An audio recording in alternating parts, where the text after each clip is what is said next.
ठेकेदारांची व्यथा आणि या महासभेपुढे कथा, ठेकेदारांची व्यथा ह्या आता चालू महासभेपुढे कथा अशी आहे की ठाणे महानगरपालिका 5,000 कंत्राटी कामगारांना ठाणे महापालिका सेवेमध्ये सामावून घेऊन कंत्राट पद्धतीवरून मुक्त करा आणि 35,000 रुपये आपण दर महिन्याला ठेकेदारांना देतात, त्यातील 30,000 प्रामाणिकपणे गरीब कामगारांना द्या.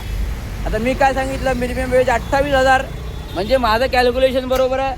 पण त्यांनी काय म्हटलं 30,000 द्या, तर दरमहा प्रतिमा 5,000 पालिकेचे वाचवा. अशा प्रकारचे या आपल्या कंत्राटी ठेकेदारांचा अभ्यास नसताना अभ्यासपूर्वक त्यांनी काही दिलेला आहे, हे अगदी बरोबर आहे. तंत ठाणे महानगरपालिका घनकचराद्वारे ठाणे महानगरपालिका घनकचराद्वारे दरवर्षी 100 कोटी 200 कोटी 300 कोटी घनकचऱ्यावर खर्च करते. मग ते रस्ते सफाई असो, गटर सफाई असो, विभागीय कचरा उचलणे असो किंवा ह्या कचरा उचलण्या घनकचऱ्याच्या गाड्या आहेत आणि विविध डम्पिंग यार्ड म्हणजे खत कारखाना याच्यासाठी मिळून असे जवळजवळ 200 ते 300 करोड रुपये खर्च होतात.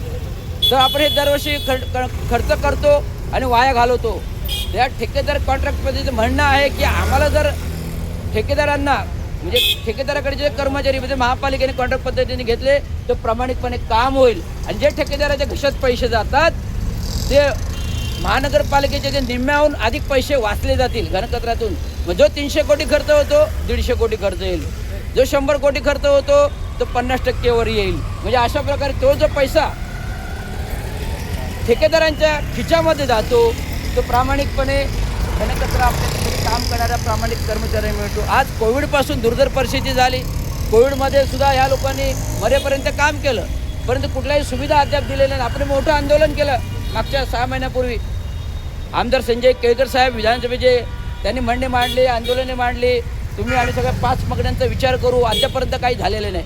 त्यामुळे ठेकेदार आमचा वाऱ्यावरती, लोकप्रतिनिधी खात्यात आरामात उपाशी. आज महासभा झाली, महानगरपालिका आली, महानगरपालिका गटत झाली, परंतु महानगरपालिकेच्या महासभेमध्ये जे काही मुद्दे मांडले जातात ते कामगारांच्या धारणीचे मुद्दे नसतात, ते त्यांच्या फायद्याचे मुद्दे असतात.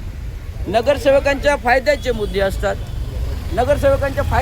असतात, ठेकेदारांच्या फायद्याचे विषय असतात, परंतु कामगारांच्या फायद्याचा विषय कोणी बोलत नाही. म्हणून आज महासभेला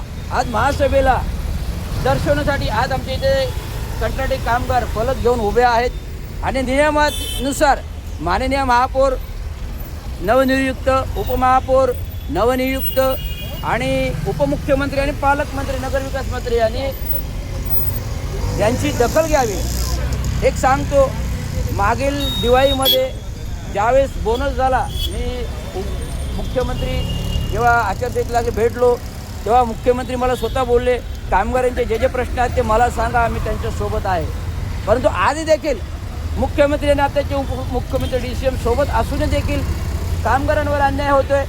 कारण कामगार मेला पाहिजे आणि ठेकेदार जगला पाहिजे अशा प्रकारची भावना या महानगरपालिकेमध्ये जपलेली आहे. त्यामुळे लोकप्रतिनिधींनी विचार करा, जे शहराचं सौंदर्य राहतं ते साफ स्वच्छ ठेवणारे कर्मचारी, सफाई कर्मचारी ठेवतात, म्हणून आज ठाणे शहराची स्वच्छता आहे. जर हा कर्मचारीच नसेल तर ठाणे नगर कसं स्वच्छ राहील हे तुम्हाला सांगतो.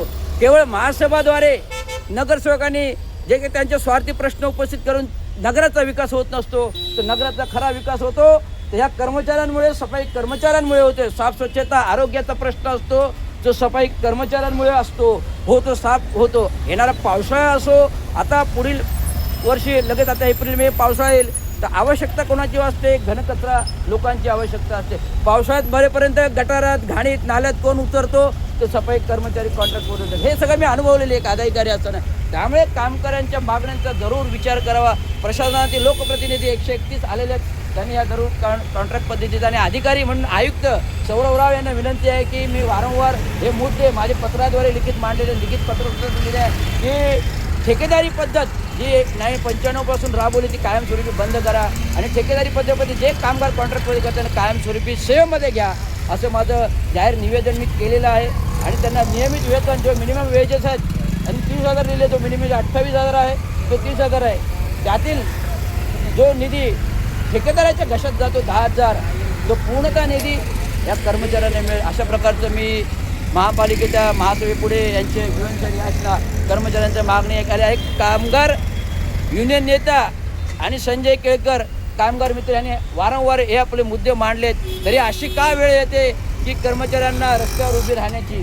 त्यामुळे विचार करा, लोकप्रतिनिधी महासभेत कामगार रस्त्यावरती अशी भूमिका व्हायला नाही पाहिजे. आज देशाचे पंतप्रधान, तुम्हाला मी सांगतो,